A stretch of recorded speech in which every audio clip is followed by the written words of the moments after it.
Assalamualaikum warahmatullahi wabarakatuh. Selamat siang, salam sejahtera Bapak Ibu peserta Diklat Merdeka Belajar PGRI Smart Learning Karakter Center Jawa Timur. Hari ini Jumat 9 Oktober 2020, kita sudah sampai di penghujung kegiatan diklat kita yang merupakan kegiatan diklat daring dan luring. Nah, penghujung ini merupakan kegiatan akhir dari kegiatan secara daring. Untuk luringnya nanti akan diinformasikan masing-masing kabupaten kotanya. Hari ini topik ketujuh dengan tema PJJ yang berkualitas akan disampaikan secara langsung oleh Ketua Smart Learning Karakter Center Jawa Timur, Bapak Jem Fran Taumasyo. Di sini sudah hadir. Selamat siang Pak Jem. Siang Bu Ani. Sudah bisa kita mulai ya Pak? Monggo. Siap, terima kasih Pak Jem. Baiklah Bapak Ibu, segera saja kita mulai kegiatan kita. Kepada Pak Jem, kami persilakan. Ya, selamat siang Bapak Ibu, saudara-saudara sekalian. Salam sejahtera untuk kita semua. Terima kasih Bu Hani masih mau bersetia menemani di siang hari. Terima kasih Pak Saiful yang selalu setia juga di belakang layar bersama Pak Marjono yang kita kenal dengan panggilan mesranya Bang John. Ya, ini teman-teman bersama Bu Lela hari ini absen karena lagi perjalanan ke Malang. Bapak Ibu sekalian, hari ini adalah pertemuan terakhir. Topik penyelenggaraan PJJ berkualitas itu 2 topik. Cuman kemarin saya ganti materi yang kemarin dengan kolaborasi peran orang tua dalam mendampingi anak belajar mandiri di rumah. Jadi hari ini merupakan hari terakhir, hari kedua dari topik PJJ berkualitas. Saya akan langsung merangkum, bukan hanya merangkum materi hari topik ini, tapi juga merangkum sejak pertemuan awal sehingga akhir. Jadi materi slide-nya agak panjang Bapak Ibu sekalian. Semoga topik hari ini dan rangkuman yang saya sampaikan bisa memberikan gambaran kepada Bapak Ibu sebenarnya bagaimana kita menerapkan PJJ ini sesuai dengan tema dari diklat ini, mewujudkan pembelajaran berkualitas dan menyenangkan. Baik Bapak Ibu, saya langsung mulai saja.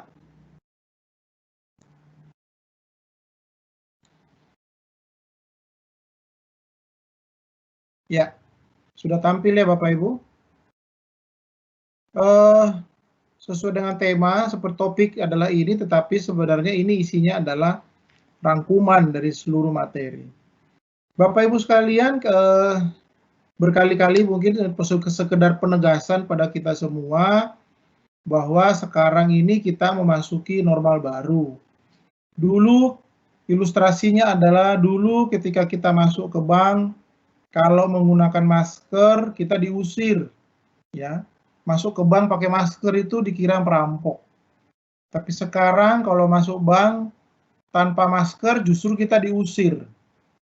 Ilustrasi ini menggambarkan bahwa dalam normal baru, yang namanya normal baru, maka ada kehidupan kebiasaan baru yang akan kita alami sepanjang kehidupan kita. Yang sudah kita rasakan selama hampir 7 bulan sejak pandemi ini menyebar di seluruh dunia. Hari ini kalau kita nggak pakai masker rasanya berbeda Bapak. Dulu kita tidak pernah pakai masker, tetapi sekarang harus pakai masker, jadi masker menjadi sebuah kebiasaan baru. Demikian juga kebiasaan cuci tangan dan sebagainya. Ada hal-hal yang dulu normal sekarang tidak normal lagi gitu. Seperti ilustrasi ini. Demikian juga di sekolah Bapak Ibu. Sekarang kita lagi tidak mengajar di sekolah, tapi anak-anak belajar dari rumah dan kita melaksanakannya secara daring. Nah, itu adalah kehidupan baru Bapak Ibu sekalian. Kemudian juga beberapa supermarket sekarang kalau belanja tidak perlu datang, tapi sudah disediakan aplikasi online misalnya gitu. Dan berkembang di perumahan juga demikian. Banyak toko-toko, warung-warung yang menyiapkan sistem antar dan di order lewat WA. Ini kan sesuatu yang baru yang tidak pernah terjadi sebelumnya. Kemudian kita melihat bahwa untuk pembelajaran Bapak Ibu, bahwa selama pandemi ini bukan saja kita mengajar dari rumah dan anak-anak belajar dari rumah, tapi perlu dipahami bahwa sebenarnya kita ini sedang bekerja selama masa krisis dan berusaha mencoba untuk bekerja dan mengajar dengan cara yang sama sekali baru. Ini paradigmanya berbeda Bapak Ibu sekalian ya. Jadi paradigmanya bukan belajar dan mengajar dari rumah saja, tetapi mengajar dan belajar di rumah dengan cara yang baru, dengan yang dramatically different, yang berbeda sama sekali. Jadi kalau mindsetnya hanya sekedar mengajar dari rumah, maka kita berarti mengajar dengan cara yang lama dari rumah gitu. Tapi kalau normal baru ini dipahami sebagai upaya mencari cara yang baru, maka yang ditekankan adalah perubahan pemikiran kita adalah berupaya untuk selalu mencari cara baru untuk menyampaikan materi ajar kepada para siswa. Nah, dua pemikiran ini hasilnya akan berbeda Bapak Ibu sekalian. Jadi berdasarkan dasar itu, kalau kita melihat atau menyimak materi Prof. Eko yang di awal, di pertemuan ketiga, Prof. Eko menyampaikan bahwa ada perubahan pola pikir, ada perubahan tata kelola. Jadi dari mendadak, kemudian mulai direncanakan, menghasilkan PJJ berkualitas, dan menuju PJJ berkelas dunia. Saat ini kita menjalankan diklat, kita sedang ada dalam posisi kedua, ya, menuju ke nomor 3. Kita mendadak PJJ, mendadak sekonyong-konyong harus melek komputer, melek internet, perangkat semua harus di-upgrade, aplikasi harus di-upgrade. Hari ini sudah selama 10 hari lebih, hampir 20 hari ya Bu Hani ya. Kita belajar diklat Merdeka Belajar dengan aplikasi-aplikasi baru, dengan cara-cara yang baru. Kita menuju sekarang ini dalam tahap kedua, yaitu PJJ yang terencana. Makanya kenapa di sesi terakhir judulnya adalah penyelenggaraan PJJ berkualitas, karena saya harapkan selesai diklat dan kesimpulan yang saya berikan ini, Bapak Ibu bisa merencanakan PJJ yang bagus, yang berkualitas di semester depan. Ya, walaupun sebagian mungkin sudah berjalan. Jadi pahami dulu posisi kita ada di mana sekarang ini, Bapak Ibu. Nah, perubahan paradigma yang diperlukan selain yang pertama tadi, bahwa jangan berpikir bahwa kita mengajar dari rumah saja, tetapi kita mengajar dengan cara yang sama sekali berbeda. Menurut ahli konstruktivisme, ada 8 perubahan paradigma belajar yang sekarang terjadi Bapak Ibu. Yang pertama adalah dari linear ke hypermedia.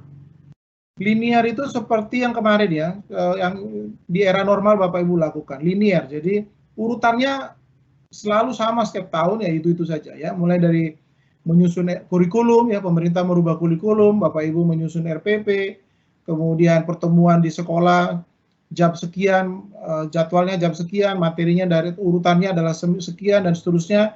Lalu ada jadwal UTS, ada jadwal UAS, kemudian ada UNAS dan segala macam. Itu linear.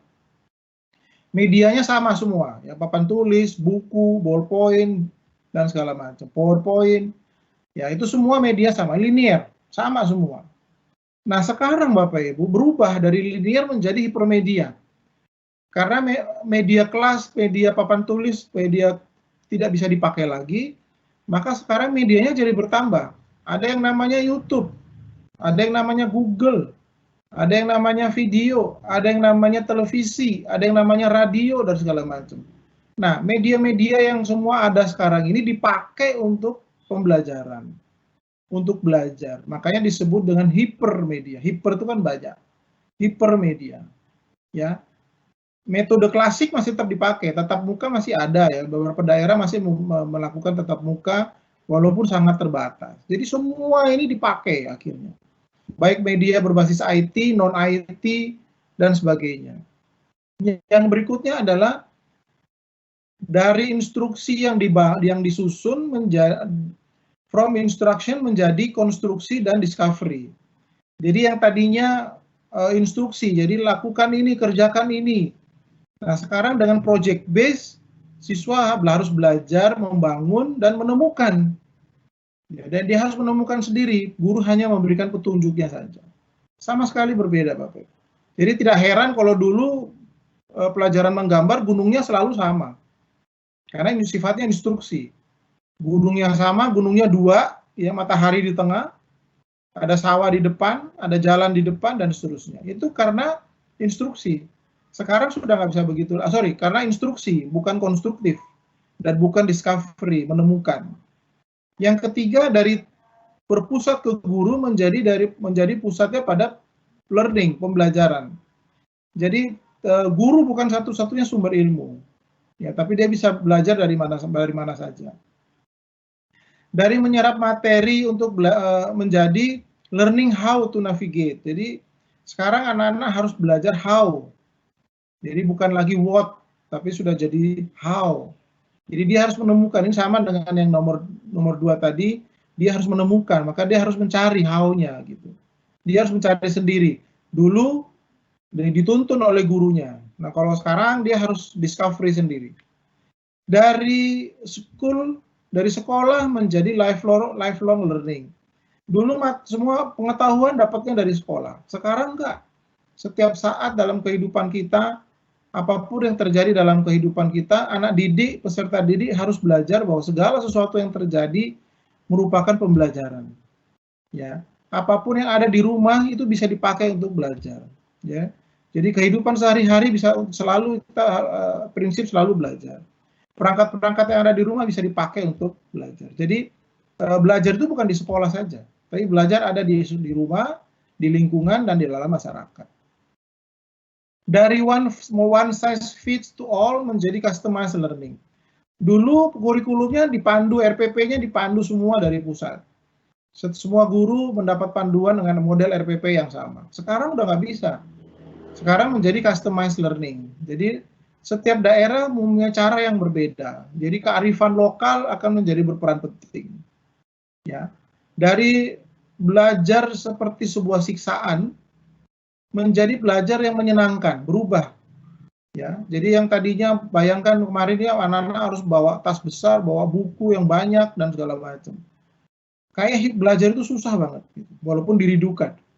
Tapi sekarang harus menjadi menyenangkan. Dari guru yang mengirim pengetahuan menjadi guru sebagai seorang fasilitator. Berbeda Bapak Ibu sekalian. Ya, jadi Bapak Ibu guru dituntut penguasaan yang luar biasa. Ini perubahan paradigma seperti ini sudah terjadi Bapak Ibu sekalian. Nah, persoalannya Bapak Ibu memahami nggak bahwa perubahan ini Bapak Ibu alami apa tidak? Atau tetap dengan cara yang sama, dengan pola pikir yang sama, dengan pola pemahaman yang lama gitu. Nah, padahal saat ini sudah berubah seperti ini. Ini menjadi acuan Bapak Ibu sekalian. Nanti setelah diklat ini, slide ini Bapak Ibu akan ambil, dan sekarang Bapak Ibu buat pengukuran pada diri sendiri. Dari 8 perubahan paradigma belajar ini, sekarang saya sudah sampai ada di mana? Nomor 1 sampai 8 ini Bapak Ibu bikin matriksnya sendiri, saya sekarang ada di mana? Contoh misalnya nomor 1, from linear to hypermedia. Saya sekarang menguasai apa sih? PowerPoint sudah bisa belum? Sway udah bisa belum? YouTube udah bisa belum? Nah, dikasih angka. Kalau sudah bisa itu angka 1 sampai 10. Bapak Ibu, YouTube itu dari 1 sampai berapa yang Anda kuasai? Nah, ini semua Bapak Ibu tolong nanti di rumah mengukur diri sendiri, evaluasi diri, paradigma ini apakah sudah terjadi pada Bapak Ibu atau tidak. Berikutnya adalah Bapak Ibu,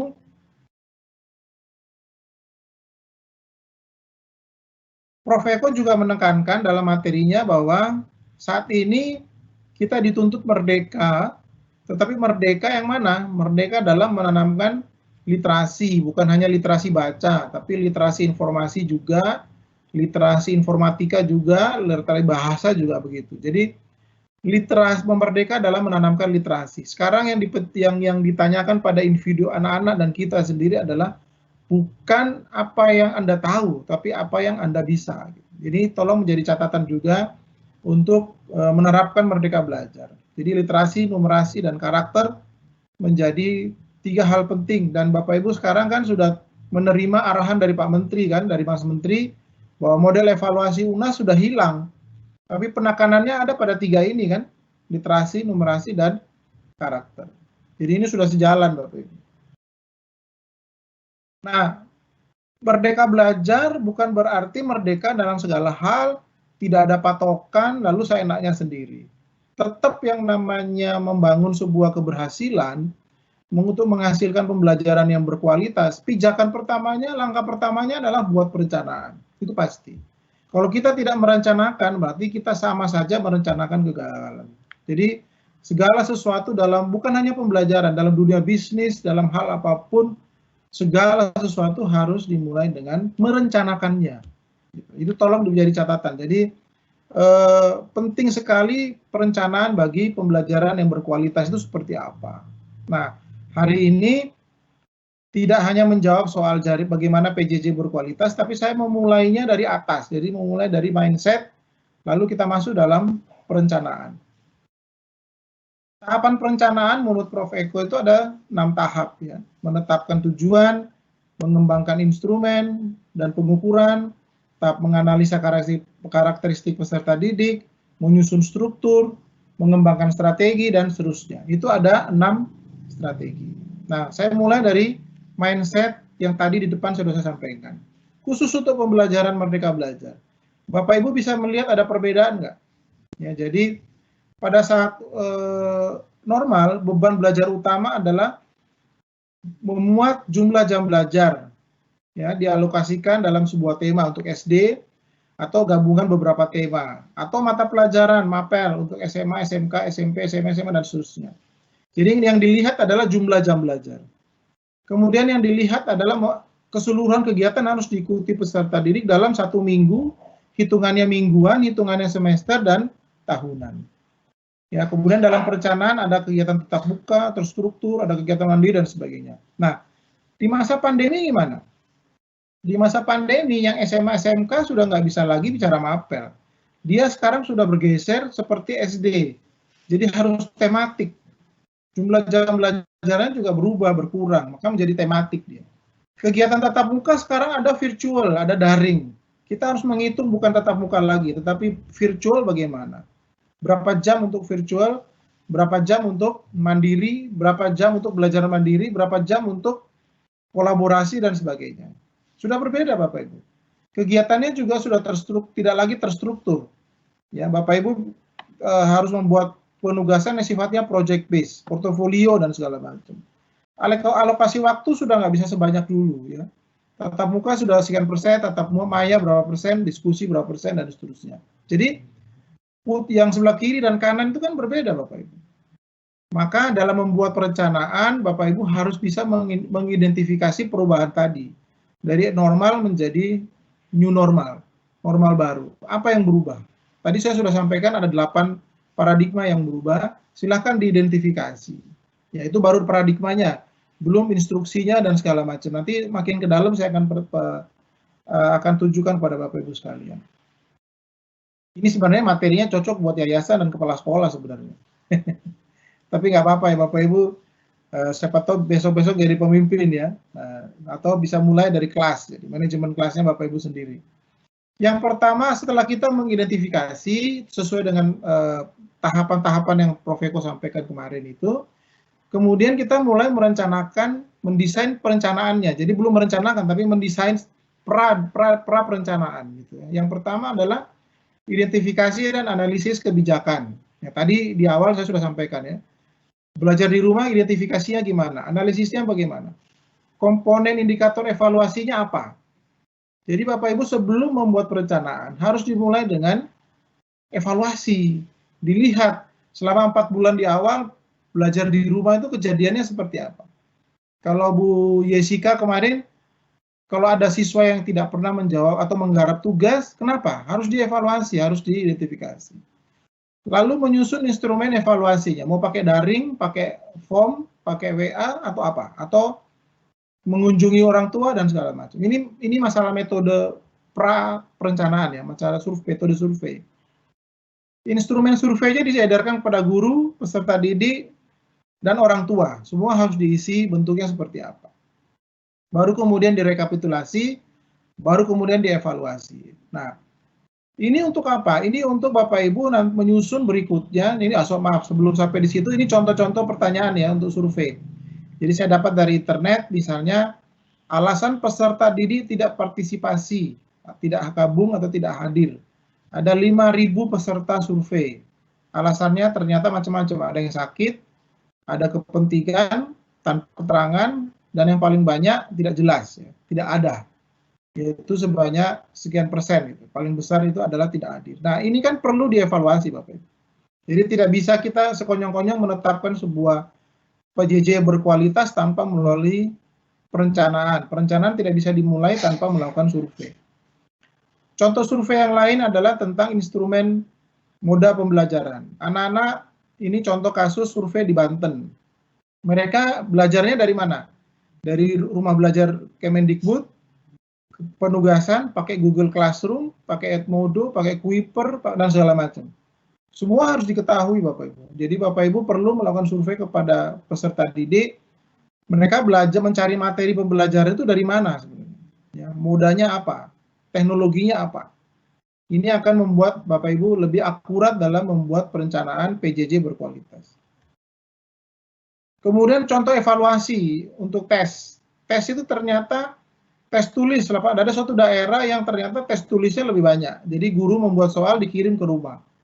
Sedangkan menggunakan penugasan sedikit. Jadi lebih banyak tes tulis misalnya. Nah, ini contoh hasil dari sebuah survei. Nah, yang berikutnya adalah kalau survei sudah ditemukan, lalu kita menentukan model pembelajarannya bagaimana. Yang kita kenal sekarang adalah blended learning. Kalau blended learning disinkronisasi dengan hasil survei tadi. Ya, ini pernah saya sampaikan ya. Setelah itu Bapak Ibu kalau memang sudah diketahui hasil survei dan kita memilih teknologi seperti apa, apakah kita pakai Microsoft Teams atau pakai yang lain, lalu kemudian kita mulai merancang teknologinya. Nah, ini guru IT, guru TIK mulai berperan di sini. Mau pakai apa LMS-nya? Environment-nya apa? Ada silabus, mata pelajaran, metode pembelajaran, partisipan, tugas, dan segala macam. Nah, lalu koneksinya mau pakai apa? Mau pakai internet kah? Mau pakai apa? Dan seterusnya. Semua harus dirancang bersama. Ditanyakan juga kepada guru. Guru punya kompetensi nggak? Punya keahlian nggak? Untuk kalau menggunakan Teams sudah ahli belum? Kalau menggunakan internet punya paketnya nggak? Kalau punya paket HP-nya menunjang nggak? Itu kan semua harus diidentifikasi. Nah, kalau sudah, baru kemudian dibuat komponennya. Komponen pembelajaran PJJ itu kan ada 4, yaitu medianya, waktu, materi, dan teknologinya, kontennya. Ya, yang mana yang mau ini diidentifikasikan? Misalnya modanya, mau pakai daring apa luring atau kombinasi. Bagaimana kalau tetap interaktif dan berorientasi ke HOTS? Harus bagaimana? Alokasi waktunya bagaimana? Materinya bagaimana? Yang akan kita rancang, ya, kompetensi dasarnya. Ya. Atau kemudian yang berikutnya adalah medianya mau pakai apa? Pakai Teams, rumah belajar Kemendikbud, sumber belajar PGRI, YouTube, atau apa. Semua harus ditentukan, harus diidentifikasi. Lalu komponennya, komponen pengelolanya bagaimana? Di dalam sekolah itu kan banyak sistem, banyak subsistem. Ada guru, ada sarana prasarana, ada kurikulum, ada subsistem penilaian, pembelajaran, pembiayaan, dan peserta didik. Nah, masing-masing punya peran di mana komponen ini selama masa PDR. Misalnya sarana prasarana. Apakah perlu penyemprotan disinfektan? Kapan? Ya, perawatan rutinnya bagaimana? Ada teknologi di sana, gimana? Siapa yang merawat? Kurikulumnya gimana? Siapa yang mereview? Siapa yang merevisi? Penilaian tadi, penilaiannya mau pakai apa? Mau pakai formatif atau bagaimana? Yang asesmen yang model apa? Pembelajarannya bagaimana? Pembiayaannya gimana? Sekarang orang tua pada nggak mau bayar. Lalu bagaimana? Apakah perlu disupport yang lain? Atau perangkat pendukung yang lain? Peserta didiknya prosesnya bagaimana? Mulai dari PPPDB, MPLS, eskul, bimbingan konseling. Selama PDR bagaimana pelaksanaannya? Bagaimana kita menjalankannya? Bagaimana kita mengevaluasinya dan seterusnya? Lalu guru dan seterusnya. Guru, kapan dia merencanakan evaluasi? Komponen evaluasinya apa? Umpan baliknya apa? Presensinya bagaimana? Dan seterusnya. Nah, ini kan komponen yang ruang lingkup yang harus kita identifikasi. Nah, kalau semua bahan survei, bahan evaluasi, identifikasi tugas tanggung jawab, tupoksi dan segala macam. Nah, ini contoh formnya saja bagaimana membuat perencanaan. Nah, kita masuk dalam perencanaan sekarang. Ini contoh tanggal ya Bapak Ibu, ini tanggalnya cuma contoh aja. Digabung dalam satu format. Contoh nomor 1 misalnya gini. Pembagian tugas guru dan tenaga kependidikan. Kapan? 29 Juni. Medianya apa? Dikosongin. Siapa PIC-nya? Kepala sekolah. Hasilnya apa? Terformat. Terformat artinya ada bentuk baku hasil pembagian tugas. Ya mungkin jadwal dan segala macam. Pembagian kelas. Yang buat kelas siapa? Kapan? Tanggal 9 Juli. Yang membuat kelas siapa? Yang menyambut kelas, yang memberikan informasi awal siapa? Medianya apa? Pakai grup WA misalnya. Jadi GWA itu artinya grup WA. Siapa PIC-nya? Pembagian kelas, waka kesiswaan. Yang membuat kelas, waka kurikulum. Dan seterusnya. Yang menyambut, wali kelas. Dan seterusnya. Nah, semua ada formatnya. Menyambut peserta didik pada saat MPLS, kapan mulainya? Pakai apa? Mengundangnya. Siapa PIC-nya? Hasilnya bagaimana? Harus ada kelengkapan, data nomor HP, laptop kah, kemudian dan seterusnya. Semuanya itu diidentifikasi. Informasi sekolah, informasi umum, jadwal pelajaran, informasi BDR, tata tertib BDR, kapan dikirim? 10 Juli. Pakai apa? Minimal WA. Apa mau pakai tim dan seterusnya silakan. Siapa PIC-nya? Wali kelas. Hasilnya apa? Dan seterusnya. Nah, ini contoh-contoh format Bapak Ibu yang Bapak Ibu bisa pakai sebagai perencanaan di dalam nanti dipakai di semester depan ya, atau di tahun ajaran baru. Nah, kemudian peran-peran mulai dari kepala sekolah. Ketika persiapan tanggal 1 sampai tanggal 11, tugas beliau apa? Tugasnya guru apa? Pada saat evaluasi ngapain? Ya, jadi kepala sekolah juga diidentifikasi masa tugas-tugasnya di sini. Guru juga demikian. Orang tua juga demikian. Makanya kenapa kemarin saya memaksa mengganti topik, menambah topik Bu Jessica, karena kan harus diidentifikasi peran orang tua itu apa, persoalan orang tua itu apa. Di dalam bentuk form ini semua dijelaskan. Ada tahap persiapan, ada pelaksanaan, ada evaluasi. Orang tua ngapain? Selama proses ini yang tidak pernah diserahkan ke orang tua Bapak Ibu. Betul ya Bu Hani ya? Di sekolah Bapak Ibu Hani nyusut begini nggak? Iya, insya Allah seperti itu Pak Jim. Ya, tetapi orang tua banyak yang bertanya-tanya, berarti kan orang tua tidak pernah diajak bicara, tidak pernah diidentifikasi perannya apa. Ya kan? Pengawas juga ada perannya, diidentifikasi pada tahap persiapan pengawas ngapain, pelaksanaan seperti apa, evaluasi seperti apa. Berikutnya langkah persiapan. Siapa yang menyusun silabus, siapa yang menyusun kalender akademik, pakai media apa diskusinya, mau pakai WA group atau pakai apa. Lalu komponen di dalam, kalau kita memilih, misalnya kita memilih Microsoft Teams, yang membuat classroom-nya siapa? Siapa adminnya? Guru mata pelajaran. Wali kelasnya sebagai admin. Di dalamnya ada seorang anggota staf kesiswaan dan bagian kurikulum. Berarti semua kelas yang dibentuk di Microsoft Teams harus ada minimal 5 orang ini. Kan gitu harusnya. Terencana banget ya, Bapak Ibu sekalian ya. Sangat terencana dan semua diidentifikasi sesuai dengan kebutuhan. Nah, ini tadi gambar yang sama yang saya sudah gambarkan. Kemudian digambarkan di sini kembali nanti pilihannya bagaimana? Mana yang pakai internet, mana yang enggak? Gitu. Ya, di sini nanti dijawab, gitu ya, Bapak Ibu sekalian. Tentang teknologi nanti di belakang masih ada lebih detail lagi. Nah, ini Microsoft Teams, Bapak Ibu sudah biasa ya. Kalau Bapak Ibu masuk ke Microsoft Teams-nya kita, yang kelihatan kan kelas DMB yang ada 7 DMB kan. Nah, nanti itu menggambarkan apa? Menggambarkan kelas-kelasnya yang Bapak Ibu akan ikuti. Nah, diasumsikan Bapak Ibu adalah siswa, dan di dalamnya ada guru, dan ada koordinator dan segala macam. Nah, seperti itulah yang Bapak Ibu akan buat untuk si sekolah-sekolah Bapak Ibu jika Bapak Ibu memilih Microsoft Teams sebagai platform learning management systemnya. Nah, ini harus disusun di awal sebelum sekolah dimulai, Bapak Ibu. Kalau di Diklat ini kan kita baru nyusun setelah Bapak Ibu daftar. Ya lain, kalau kita kan Diklat Bidar gitu ya. Jadi kami tidak menyiapkan di awal karena narasumbernya juga belum pasti ya kan. Ada yang bisa, ada yang enggak. Jadi sambil persiapan ya kita masih mencari narasumber. Tapi di sekolah kan nggak boleh begitu. Di sekolah nanti kelas Microsoft Teams-nya sudah harus dibangun di awal karena gurunya sudah pasti, perencanaan mata pelajarannya sudah pasti, semua sudah pasti. Kalau Diklat ini kan ada yang tidak pasti, kesedia narasumber, materinya narasumber ditagih susah banget gitu kan, sudah ngomong tapi materinya tidak diserahkan ke kita dan sebagainya. Nah, kalau sekolah kan nggak bisa begitu.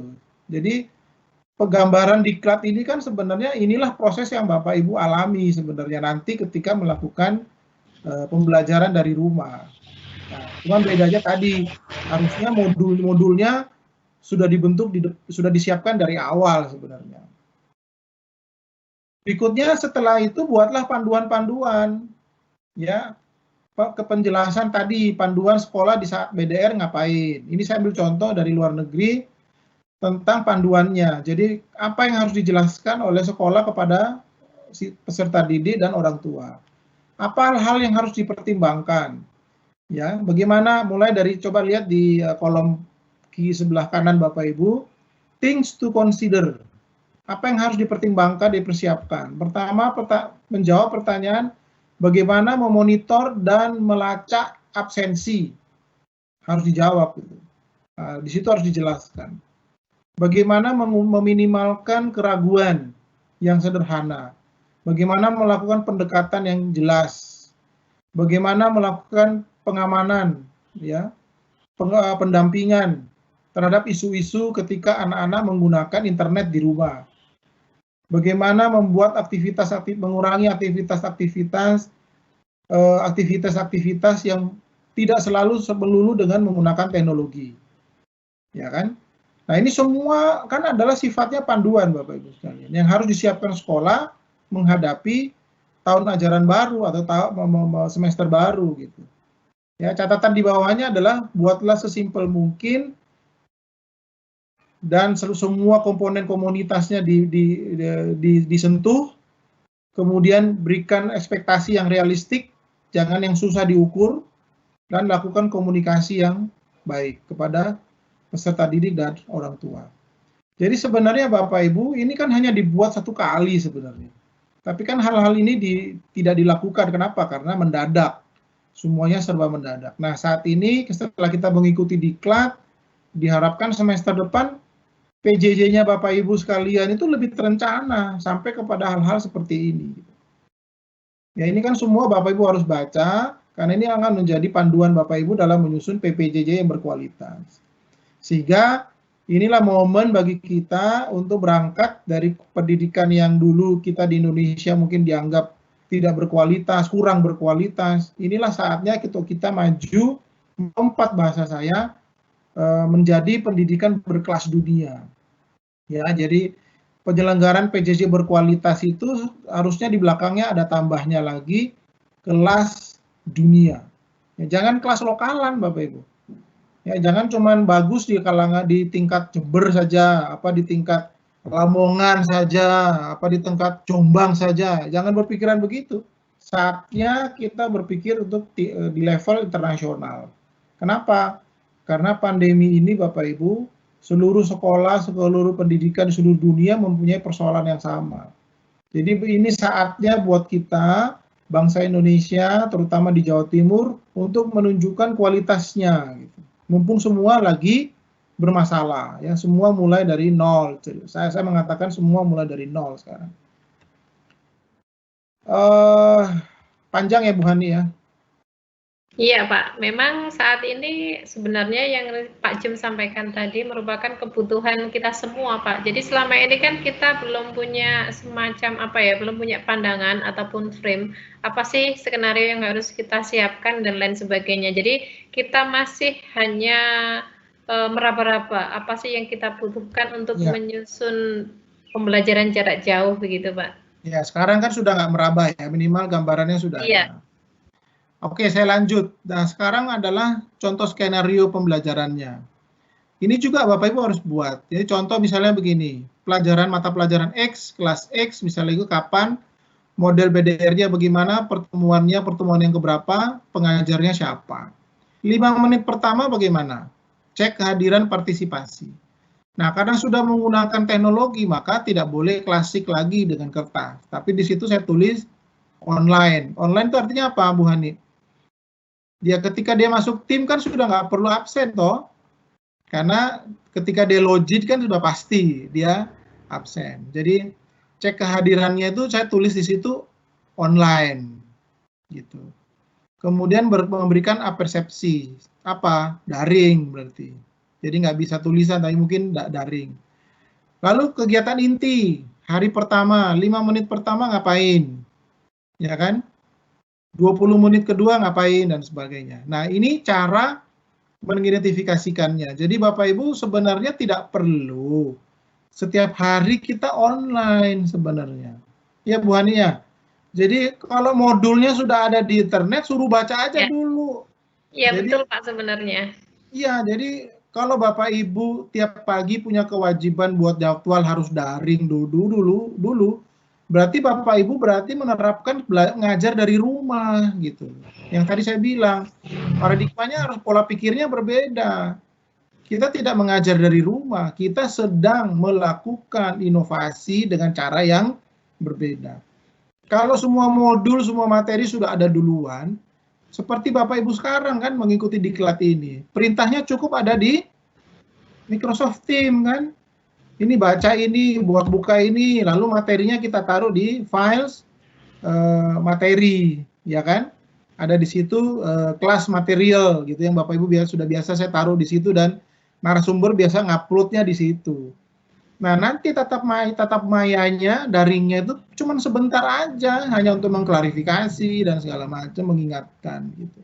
Jadi sebenarnya tidak ada kewajiban untuk tiap pagi harus online. Makanya banyak orang tua teriak-teriak kan, pulsa habis, duit habis gitu. Nah, sebenarnya kebijakan pemerintah untuk memberikan pulsa kepada peserta didik, guru dan dosen itu menurut saya kebijakan yang keliru. Dan saya yakin Pak Menteri juga bukan begitu maunya. Ini cuma karena desakan dari masyarakat yang begitu besar sehingga tiba-tiba akhirnya keluarlah kebijakan membuat bantuan pulsa. Tapi sebenarnya jika direncanakan dengan baik, tidak perlu sebenarnya tiap hari itu online yang menghabiskan pulsa yang luar biasa banyak. Gitu. Nah, disinilah Bapak Ibu merancang skenario kepada siswa di saat MPLS dijelaskan, lalu di awal pertemuan perdana di kelas jelaskan bagaimana mekanismenya. Gitu ya. Berikutnya Bapak Ibu,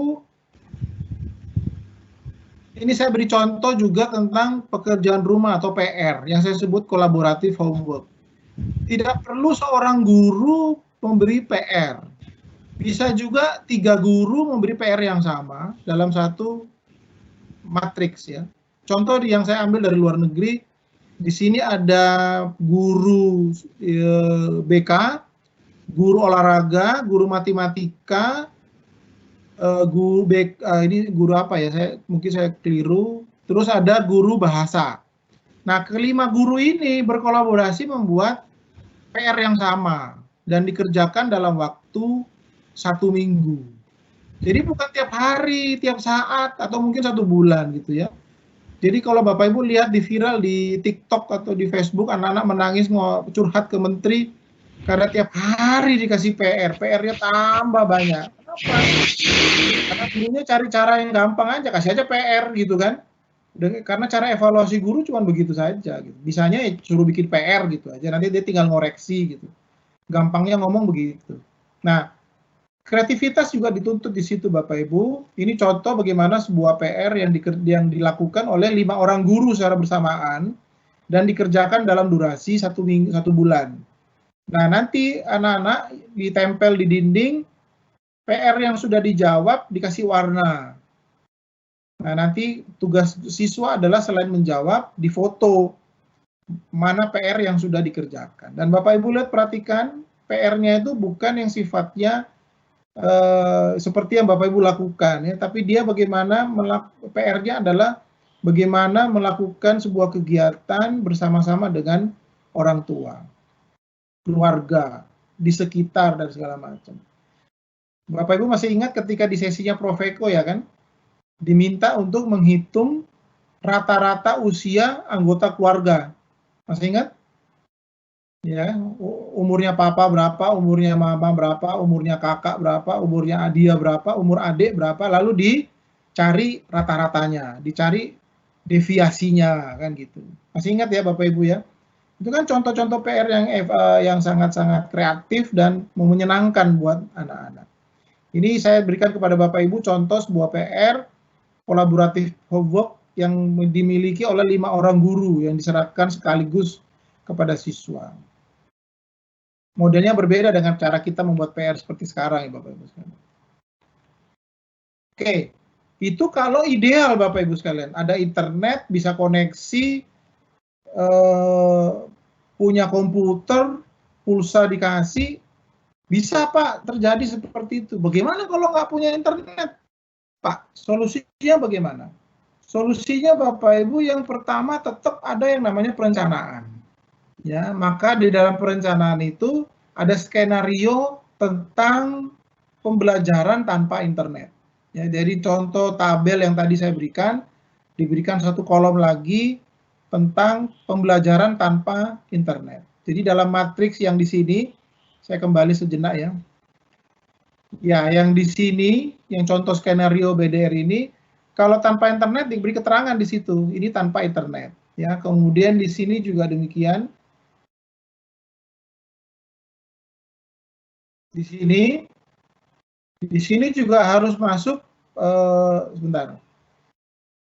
Ya, di sini ada medianya juga harus disebut tanpa internet, misalnya offline seperti itu. Jadi harus diberi keterangan di situ. Sehingga semua guru, orang tua juga paham bahwa ini ternyata tanpa internet. Nah, saya akan memberikan contoh-contoh ilustrasi kasus-kasus pembelajaran tanpa internet yang terjadi di Indonesia. Yang pertama yang perlu kita ketahui, pemahaman pembelajaran tanpa internet itu adalah yang di bawah itu ya. Jadi luring dengan media non elektronik ya. Contohnya buku, modul dan segala macam. Nah, contoh kasus yang pertama. Ini terjadi di Jambi. Seorang guru namanya Pak Guru Kiswanto, caranya dia melakukan pembelajaran adalah dengan menyiapkan lembar kerja peserta didik, LKPD. LKPD-nya dikirim ke siswa, kemudian siswa mengirim LKPD-nya ke kepala sekolah, ya, atau bisa juga mengirim secara pos. Gitu. Kemudian kepala sekolah mencetak untuk yang bentuknya WA, bentuknya elektronik, mungkin kirim flash disk dan segala macam. Kepala sekolah yang mencetak, ya. Kemudian dikumpulkan ke rumah kepala sekolah, karena rumah kepala sekolah ada di sekolah. Kalau gurunya tidak di sekolah, jadi mereka komunikasinya bisa lewat WA. Jadi ini contoh sekolah SDN 169 yang jaraknya 150 km dari ibu kota, di sana nggak ada internet. Jadi caranya terpaksa dokumennya yang dikirim, ya, dengan menyiapkan lembar kerja peserta didik. Ini kasus yang pertama ya Bapak Ibu ya. Kasus yang kedua adalah di Sumatera Barat, di SMP 6 Padang Panjang. Dia solusinya adalah membuat server offline. Jadi server sekolah, lalu dikoneksikan dengan pemancar, lalu disebar ke rumah-rumah di sekitar, karena mereka sistem zonasi, karena mereka ada di desa, maka rumah-rumah siswa peserta didik itu tidak jauh-jauh dari dia. Jadi server sekolah diaktifkan, lalu dikoneksikan dalam jaringan, lalu disebarkan. Dan ini tanpa internet, Bapak Ibu. Nah, ini bisa terjadi di daerah-daerah Bapak Ibu yang mungkin dari daerah. Kalau kepingin membuat seperti ini, silahkan hubungi kami. Kami bisa bantu membuat server tanpa internet. Jadi tetap anak-anak bisa belajar pakai WA, seperti WA gitu ya. Bisa komunikasi lewat handphone, tapi dia tidak terkoneksi ke internet. Tapi dia terkoneksi ke sekolah. Jadi sekolahnya hadir ke rumah mereka lewat sebuah WiFi. Tapi WiFi-nya itu datanya hanya ada di sekolah. Jadi server sekolah ditaruh di sekolah dengan berbagai macam konten. Nanti guru TIK atau guru siapa yang ditunjuk yang akan bolak-balik pergi ke kota atau ke daerah yang punya sinyal internet, mendownload konten, lalu dia kembali ke sekolah untuk mendownload konten-konten tadi. Jadi siswa tetap terupdate dengan informasi terbaru, konten terbaru. Tapi yang berjalan adalah gurunya. Jadi gurunya yang ke kota, ke warnet, download dulu kontennya, lalu diupload kembali ke server sekolah. Itu terjadi Bapak Ibu di Sumatera Barat, Padang Panjang.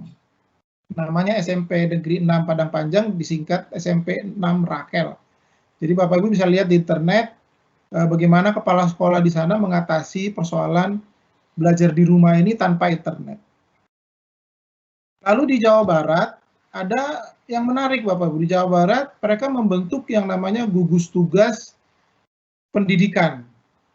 Jadi ada guru, ada kelompok orang yang bertugas untuk memantau, mengirim, mengevaluasi. Jadi yang itu kelompok orang gitu ya, bukan satu guru, dua guru, tapi berkelompok. Jadi bukan hanya gugus tugas COVID yang ada, tapi juga ada gugus tugas pendidikan. Jadi tugasnya melakukan komunikasi antara siswa dan orang tua. Ya. Jadi guru membuat panduan, sama kan, tetap bikin panduan Bapak Ibu. Tapi panduannya bukan panduan daring, tapi panduan luring. Lalu tujuannya apa, maksud anunya apa, lalu diserahkan ke orang tua. Gitu. Termasuk bahan-bahan ajarnya. Nah, nanti kalau guru ada kesulitan itu menghubungi gugus tugas tadi. Jadi luar biasa Bapak Ibu ya. Makanya tadi di depan saya sampaikan bahwa dengan adanya pandemi ini tidak ada bentuk standar Bapak Ibu. Nggak ada bentuk, bukan hanya offline, online begitu saja. Offline-nya itu ternyata banyak variasinya. Ada yang pakai LKPD tadi, ada yang pakai POS, ada yang pakai bikin gugus tugas, ada yang bikin jaringan sendiri, macam-macam Bapak Ibu. Ini karena situasi lingkungan di sekolah kan berbeda-beda Bapak Ibu sekalian. Berikutnya yang kita sudah pernah dengar yaitu menggunakan HT, handy-talkie ya. Ini sudah viral ya beberapa waktu lalu di awal-awal pandemi, sebuah sekolah di Sumbawa menggunakan HT. Sampai di sini kayaknya udah banyak pertanyaan nggak belum Bu Hani? Ini mungkin bisa dibantu Pak Saiful di saya, kolom QA-nya nggak muncul Pak Jim. Pak Saiful monitor bisa dibantu untuk membacakan pertanyaan barangkali dari teman-teman. Atau saya lanjut dulu ya? Oh ya, siap-siap Pak Jim. Itu tadi persoalan umum, mulai dari survei, perencanaan, lalu studi kasus yang offline. Nah sekarang dari PGRI sendiri bagaimana ini solusinya? Apa yang SLCC mau lakukan? Yang pertama kami merencanakan 2021 itu yang namanya sekolah keliling. Jadi untuk mengantisipasi daerah-daerah yang tidak punya internet, kita akan membawa konten tadi mendatangi siswa. Jadi bukan siswa mencari konten, guru mencari konten, tetapi kontennya yang menghampiri guru dan siswanya. Jadi sebuah mobil yang di dalamnya ada konten, anak-anak bisa akses lewat HP kalau punya HP. Kalau enggak, di situ ada TV, mereka bisa nonton pelajaran-pelajaran yang mereka ikuti. Ya, nanti kita akan kerjasama dengan PGRI setempat. Gitu. Nah, ini menarik Bu Hani. Kita mungkin bikin satuan tugas SLCC gitu ya Bu Hani. Ya, Iya, betul sekali, Satuan Pak. tugas SLCC di PGRI di kabupaten kota ini dan tingkat kecamatan fokusnya hanya pada SLCC, jadi bukan ngurusi yang lain. Fokusnya hanya untuk pendidikan, pembelajaran dari rumah. Fokusnya cuma di situ aja. Insya Allah kita punya mobil banyak nanti Bu Hani. Jadi mungkin sekarang Amin. 2021 punya satu aja dulu lah, gitu ya. Nanti Iya. bergantian. Tapi berjalannya waktu kalau memang dirasakan manfaat, ya semoga insya Allah berdoalah Bapak Ibu setiap kabupaten kita kasih satu gitu ya. Wah itu luar biasa. Jadi nanti yang mengelola adalah Satuan Tugas Pendidikan PGRI SLC Jawa Timur. Wah keren loh. Keren Ini itu, Pak. inspirasinya luar biasa ini Bapak. Ini Ini yang perlu perlu diketahui. tidur 100 jam lebih saya ini Bapak Ibu untuk mendapatkan ilham ini. Gimana Bu Ani? Ini yang perlu diketahui teman-teman dari seluruh Jawa Timur sebenarnya, Pak. Jadi kita punya program-program ke depannya apa saja. Ini kan sementara ini kan mereka belum tahu apa sih sebenarnya program dari SLCC itu fokusnya gitu. Iya, iya. Ya ini salah satunya Bu Hani ya. Apa yang kita jelaskan ini adalah tugasnya SLCC Bapak Ibu. Ya, smart learning. Jadi ya, makanya saya bilang sesi terakhir ini merangkum semuanya. Nah, ini sekalian menjelaskan program Bu Hadi. Yang 2021 kita akan membuat mobil keliling. Didoakan ya Bapak Ibu. Setiap kali Bapak Ibu berdoa, mohon Amin. ini didoakan. Semoga terwujud. Masih mimpi, belum ada uangnya. Amin Pak, pasti dimudahkan. Nah, konsep keseluruhan untuk PJJ yang sudah kita rencanakan itu adalah seperti ini modelnya Bapak Ibu. Ini mungkin gambar yang sulit diterima, tapi saya mencoba memberikan ilustrasi yang paling gampang. Jadi di dalam sekolah ada teknologi apa saja. Pernah saya sampaikan Bu Hani masih ingat ya, bahwa setiap sekolah minimal kantor PGRI harus punya studio. Ada kamera, kemudian ada akses internet. Kalau tidak ada akses internet, maka solusinya adalah sekolah mau keliling tadi. Itu kita pancarkan, nanti kita koneksikan dengan sumber belajar PGRI. Kita koneksikan dengan smart learning PGRI yang ada di YouTube. Sehingga Bapak Ibu setiap saat kita bisa berdiskusi kapanpun. Kemudian internetnya, itu internetnya kita bangun sendiri. Jadi tidak berlangganan, Bapak Ibu berlangganan ke pihak ISP internet, tapi berlangganannya ke PGRI. Kita akan bangun jaringan yang murah. Jadi bayangkan Bapak Ibu kalau setiap kabupaten itu ada koneksi, punya studio seperti ini, Bapak Ibu bisa merekam, ya, melakukan aktivitas diskusi di ruangan yang sudah dilengkapi dengan perangkat studio. Nah, saya informasikan pada Bapak Ibu, peserta diklat dari kabupaten kota yang mengikuti semua 7 topik ini akan dapat perangkat studio dari smart learning. Ya, jadi Tulungagung, Jember, Pasuruan, Kota Kediri, Lamongan itu akan mendapat perangkat mini studio. Jadi nyicil ya Bapak Ibu ya, karena uangnya kami kan tidak banyak. Jadi Bapak Ibu, kontribusi Bapak Ibu mengikuti diklat ini itu sebenarnya tidak hanya untuk kas SLCC Bapak Ibu, tapi untuk membantu Bapak Ibu mewujudkan mimpi ini. Ya, mewujudkan mimpi ini. Jadi uang yang Bapak Ibu bayar itu kita kembalikan dalam bentuk teknologi. Bapak Ibu dapat ilmunya, kemudian daerah Bapak Ibu dapat perangkatnya. Walaupun perangkatnya mungkin masih kecil, sederhana untuk studio mini, tapi minimal sebagai langkah awal Bapak Ibu sudah punya. Ya, jadi nanti setelah diklat ini berakhir, kalau mau ikut lagi silahkan ngajak teman-temannya lagi, karena kita akan buka gelombang 2. Semua uang yang masuk ke SLCC kita akan wujudkan impian ini Bapak Ibu sekalian ya. Mohon doa restu dan juga bantu promosi kegiatan diklat SLCC ini ke teman-teman yang lain. Jadi misalnya Bu Hani Jombang mau ikut lagi gelombang 2 silakan, tapi orang yang lain. Agar semakin banyak orang yang mengerti bagaimana menyelenggarakan PJJ yang berkualitas. Yang dari Lamongan kemarin ikut cuma 52 orang, kami akan buka gelombang 2 bulan November, ajak lagi 52 orang yang lain untuk ngikutin gelombang 2 dan seterusnya, sehingga akan semakin banyak orang yang memahami, dan yang lebih daripada itu perangkat-perangkat studionya akan kita tambahkan, Bu Hani. Jadi misalnya Jombang sekarang saya kasih perangkat mini studio, kalau Jombang mau ikut lagi ya saya kasih lagi perangkat yang beda, jadi kita nyicil ceritanya gitu. Jadi jangan berhenti, ikut terus gitu. Jangan ini selesai dengan Jombang berapa orang? Jombang sekitar 280-an, Pak.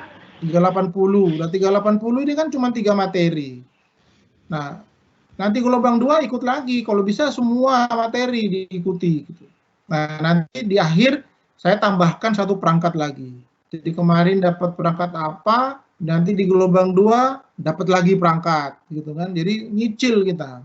Itu caranya yang gampang untuk membantu. Jadi Bapak Ibu, PGRI Smart Learning sudah memikirkan teknologinya, tetapi pengadaannya kita lakukan dengan cara kolaborasi seperti ini. Saya orangnya pantang untuk ngemis Bapak Ibu ya, jadi nggak mau urunan gitu, saya nggak mau. Tapi mari kita berkegiatan, tapi hasil kegiatan ini kita kembalikan dalam bentuk program. Setuju ya Bu Hani ya? Ya, sangat setuju Pak. Ya teman-teman semoga setuju. Ya, kita akhirnya kan apa yang kita lakukan ini semuanya kan kembalinya ke teman-teman semua, bukan untuk istilahnya bukan untuk kas SLCC maupun para pengurus begitu Pak ya. Iya. Kembali ke Bapak Ibu sekalian.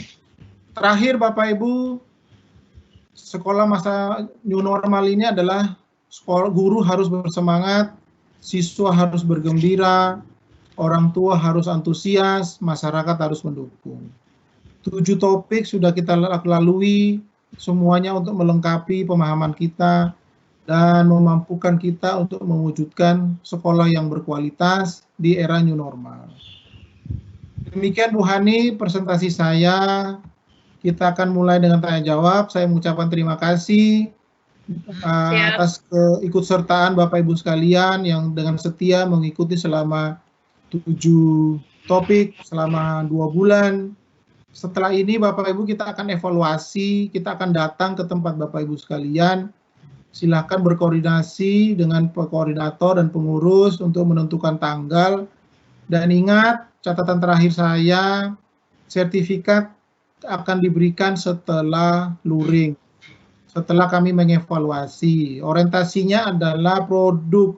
Jadi kalau Bapak Ibu tidak mengerjakan penugasan, maka Bapak Ibu tidak dapat sertifikat. Bukan lihat absennya. Absen tidak menjadi perhitungan kami. Yang menjadi perhitungan kami adalah penugasan-penugasan semua sudah dikerjakan. Demikian Bapak Ibu, harapan saya semua sekolah di wilayah Jawa Timur harus menjadi pelopor penerapan sekolah normal baru yang berkualitas di Indonesia. Amin, amin. Insya Allah, Pak. Terima kasih Bu Hani, terima kasih teman-teman. Silakan jika ada pertanyaan. Mungkin bisa dibantu Pak Saiful untuk cek kolom question and answer dulu. Tadi Pak Jim juga menyampaikan sebenarnya apa yang kita pikirkan selama ini itu merupakan persepsi yang salah Pak ya tentang mengajar sistem BDR ini kan mengajar dari rumah begitu ya. Yang kita pikirkan selama ini bahwa kita setiap pagi harus live untuk mengajar anak-anak dari rumah begitu Pak ya. Padahal kita bisa mendesain pembelajaran di kelas-kelas virtual begitu Pak. Ya betul Bu Hani. Jadi diklat ini kan ingin meluruskan ya, menunjukkan pada Bapak Ibu cara yang tepat seperti apa. Dan dengan mengikuti diklat ini kan Bapak Ibu bisa merasakan kan, bisa belajar kapanpun, jam berapapun, mau diulang juga bisa, penugasannya bisa berkelompok dan sebagainya. Jadi tidak wajib, ini setiap jam 1 ini kan hanya karena kita berseminar, jadi metode ceramahnya harus ada. Tapi kalau seandainya diklat kedua ini yang paling enak Bu Hani. Karena rekamannya semua sudah ada. Sudah ada. Ya tinggal dengar, nanti kita tinggal diskusi per kabupaten. Ayo mau materi ini apa yang kurang gitu. Gitu aja sebenarnya. Tadi ini merupakan Pak ya, salah satu penerapan konsep Merdeka Belajar juga, karena di sini kan customized learning jadinya Pak ya, karena perbedaan kebutuhan masing-masing daerah, perbedaan karakteristik dan lain sebagainya. Betul. Ya, dan catatan bahwa tidak ada yang sama gitu, bisa beda-beda. Jadi Iya. nanti di tempatnya Bu Hani di Jombang ya mungkin modifikasi aja gitu kan, nggak semua harus daring gitu. Iya. Gimana caranya gitu? Nanti harus dipikirkan bersama ya. Mengerti ya teman-teman guru di Jombang, kami nggak tahu. Yang di Lamongan mungkin caranya beda lagi gitu dan seterusnya. Jadi Sebenarnya konsep betul-betul yang semua customized ya Bu Hani ya. Iya, konsep yang dipaparkan Pak James tadi itu kan memang yang sebenarnya selama ini yang kita butuhkan Pak. Jadi kita belum punya istilahnya gambaran begitu kan selama ini. Nanti mungkin dari sini teman-teman bisa punya pandangan apa yang harus dipersiapkan dalam rangka memperbaiki PJJ ini. Jadi selanjutnya ke depannya kita bisa menyusun PJJ yang berkualitas. Ya, luar biasa Bu Ani kalau seperti itu Bu Ani. Kalau semua punya semangat seperti pernyataan Bu Ani kan ya tidak mustahil kita Indonesia ini bisa segera bangkit dari ketertinggalan dalam hal pendidikan. Nah ini ada pertanyaan Bu Hani. Ini mungkin apa wis tak baca wis. Iya, karena di saya tidak muncul Pak J, mohon maaf. Di Ya. GE saya tidak muncul. Ya, ini sekaligus ya Bu Yuyun di Tulungagung, kemudian Pak Buwani dari SMKE di Winongan menanyakan soal bagaimana implementasi tim di sekolah. Ya Bapak Ibu, lisensi Office 365 ini tidak berbayar, alias gretong, ya, gratis. Jadi Bapak Ibu nanti bisa mengajukan, bisa lewat kami juga, lewat koordinator Bapak Ibu yang ada di grup, sampaikan saja, nanti dia akan menyampaikan kepada kami untuk dibantu. Lalu nanti Bapak Ibu kalau sudah disetujui bisa diimplementasi dan bisa diterapkan untuk anak-anak. Ya, jadi yang pertama Bu Yuyun adalah mengajukan lisensi office-nya dulu Bu Yuyun. Kalau lisensi office-nya sudah disetujui baru anak-anak bisa diberikan akun. Ya, dan itu gratis. Yang berbayar hanya instrukturnya, tapi itu pun sukarela. Bapak Ibu kalau mengundang instruktur untuk melatih ya itu mungkin perlu ada apa istilahnya uang lelah gitu ya Bu Ani ya. Tapi itu tidak ada tarifnya, tanpa tarif, jadi bebas-bebas saja. Iya betul Pak. Ibu Yohana Jember, pinggiran gunung, ora apa-apa Bu, selama masih ada pulsa ajar saja. Nanti tunggu ya, mohon doanya Bu Yohana agar mobil kelilingnya terwujud. Pak Buwani dari Winongan juga kepingin menggunakannya. Ayo Pak, habis diklat, ndang mulai maksudnya. Ini kasihan terpaksa pembicara moco-moco dewe, jawab-jawab dewe. Mana nih Pak Bang John, bisa dibantu Bang John? Sebentar Pak, sebentar. Ini yang saya masih mencari pertanyaan lain. Oh, tadi sudah dijawab sama Pak Jim juga ini. Ini yang dikirimkan berapa peserta hari ini di penutupan? Ini yang tahu produser. 109 Pak, Mas Yan. Kecil sekali suaranya Bang John.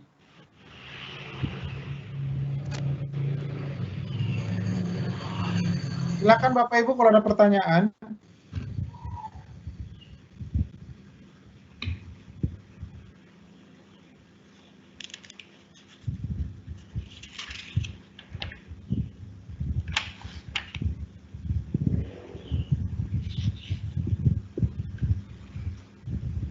Ya, mungkin sambil menunggu Bu Hani.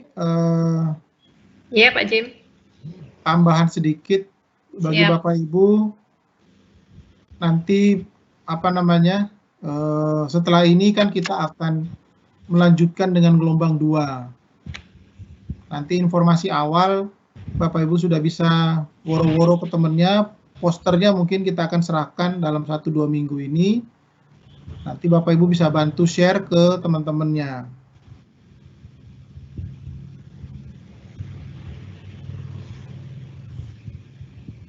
Bang John, pesertanya berapa Bang John?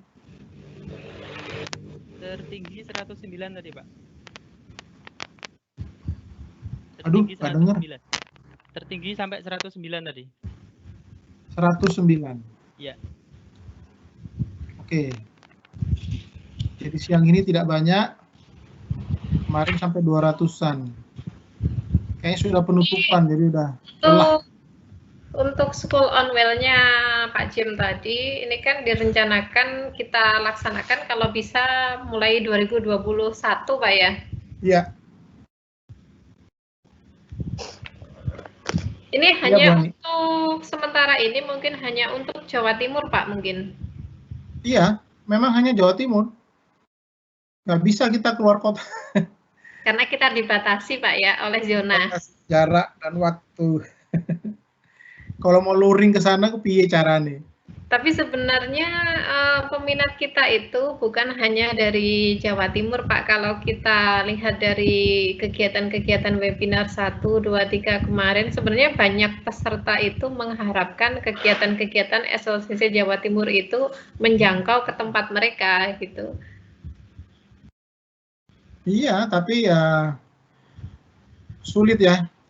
Sulit. Artinya pandemi gini membuat ruang gerak kita sangat terbatas. Jadi nggak bisa kemana-mana. Sebenarnya harapannya memang kalau bisa dari Jawa Timur ini seperti webinar gitu bisa kemana-mana. Tapi ini masalahnya di diklat. Iya. Kalau diklat ini sulit untuk dibuat 100% daring. Gitu. Nah, Mungkin harus ada tatap muka. Kita bisa menyampaikan, Pak, bahwasanya kita kan punya program internet PGRI ya. Jadi peserta yang hadir hari ini bisa mendukung kami nantinya untuk mewujudkan internet PGRI tersebut, Ya. begitu. Ya. Jadi apa yang kami sampaikan hari ini bisa disampaikan juga ke PGRI ataupun kepala sekolah, pengawas, kalau perlu dinas pendidikan, untuk mewujudkan impian tadi itu. Ya, salah satunya yang Bu Hani sampaikan, internet PGRI. Sehingga kita bisa membangun dan Bapak Ibu, anak siswa, peserta didik bisa menikmati internet murah.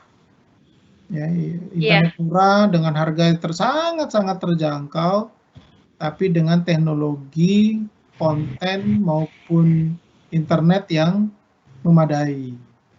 Itu impian kita ya, karena tidak mungkin dunia bisnis melakukan ini. Hanya mungkin dilakukan kalau kita menyelenggarakannya secara mandiri bersama-sama.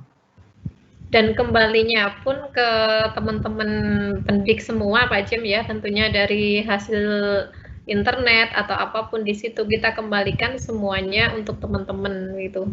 Ya, semua biayanya juga akan kembali kepada pengembangan diri sendiri, pengembangan daerah, pengembangan pendidikan di daerah. Ini ada pertanyaan dari Pasuruan, Pak Diki, sinkronisasi PGRI dengan pemerintah dalam PJJ bagaimana wujudnya, Pak? Pak Diki, program kita ini kan sudah saya serahkan ke Ketua Umum Ketua PGRI, dan alhamdulillah ide-ide kita ini diapresiasi oleh Mas Menteri. Jadi apa yang saya sampaikan di hari ini kepada Bapak Ibu sudah diketahui oleh Mas Menteri. Bahkan Komisi 10 DPR sudah mendengar dan sudah mengetahui, dan Jawa Timur sebagai pelopor yang sangat dinamis ya, dan gerakannya luar biasa. Ini semua sudah tahu. Seluruh Indonesia sudah tahu bahwa Jawa Timur ini yang memang luar biasa. Ya, nah, itu juga berkat peran serta Bapak Ibu sekalian.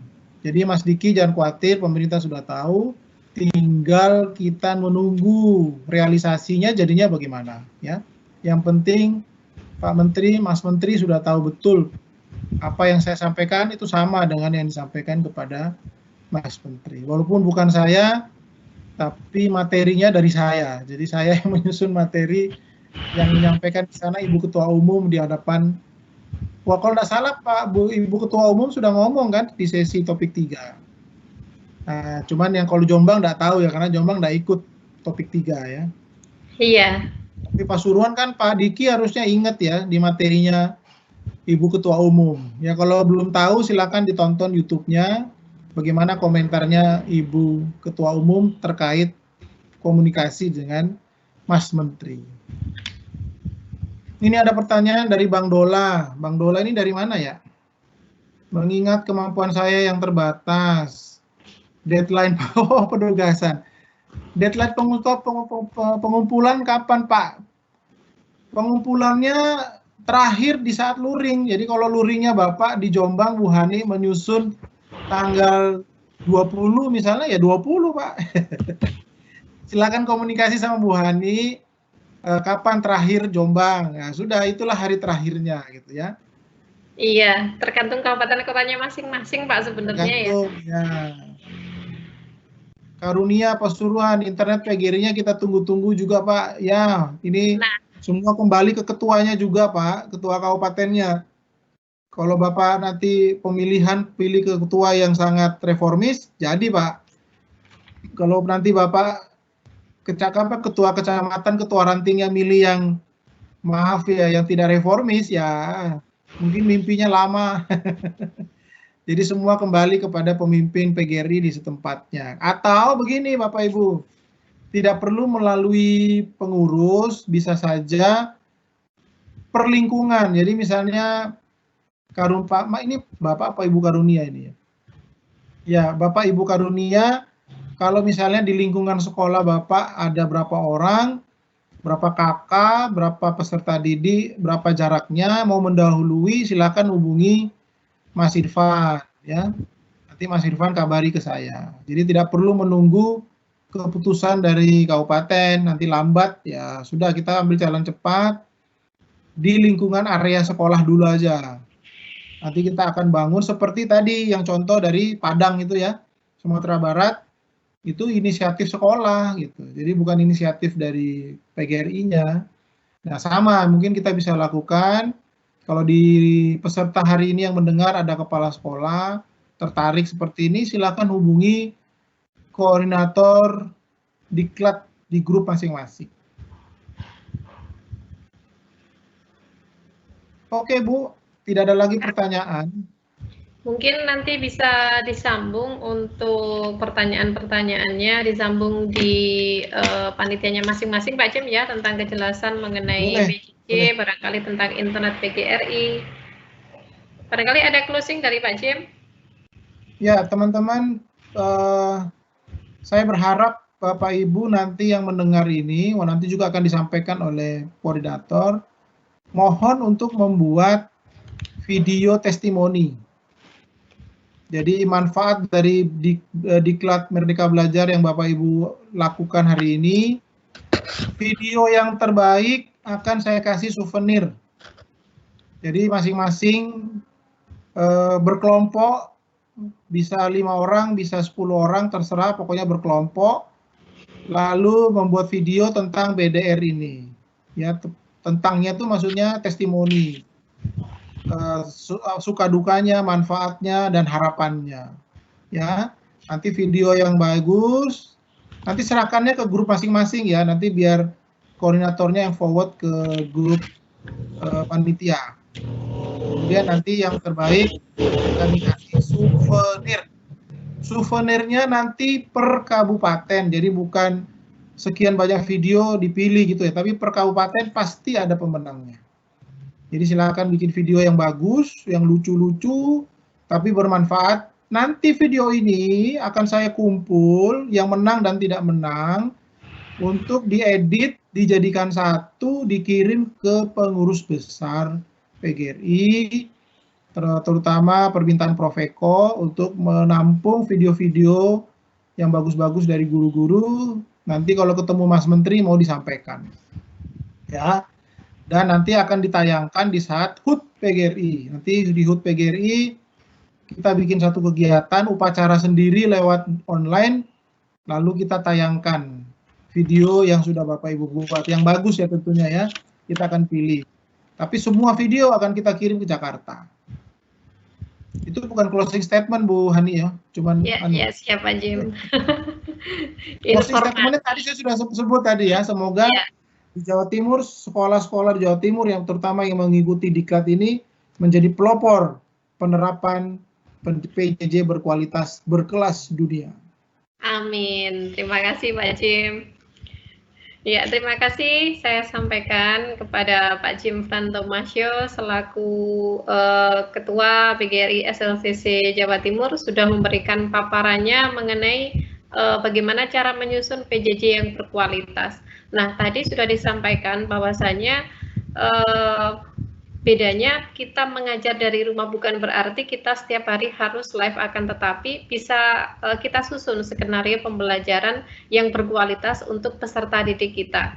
Nah, kemudian PJJ ini ataupun belajar dari rumah ini merupakan salah satu implementasi dari Merdeka Belajar, Pak ya, karena di sini tidak ada bentuk standar dalam pembelajaran karena kebutuhan dari daerah-daerah itu berbeda-beda. Jadi customized learning begitu. Kemudian untuk program Smart Learning Character Center Jawa Timur kedepannya salah satunya adalah sekolah keliling atau School on Well. Nah, di sini kami berharap dukungan dari semua teman-teman pendidik yang ada di seluruh Jawa Timur.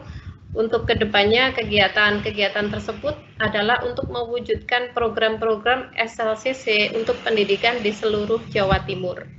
Terima kasih untuk Pak Jim hari ini sudah memberikan wawasan kepada kita bagaimana cara menyusun PJJ yang berkualitas. Semoga bermanfaat untuk Bapak Ibu peserta yang hadir pada siang hari ini. Hari ini merupakan penutupan dari serangkaian kegiatan Diklat Merdeka Belajar secara daring, kemudian untuk luringnya nanti akan dilaksanakan dan diinformasikan oleh panitia masing-masing dari kabupaten kota. Terima kasih, kami mohon maaf apabila selama kegiatan daring dari kami selaku tim panitia Diklat Merdeka Belajar banyak kekurangan dalam hal pelayanan dan lain sebagainya. Selamat sore, selamat beristirahat. Wassalamualaikum warahmatullahi wabarakatuh.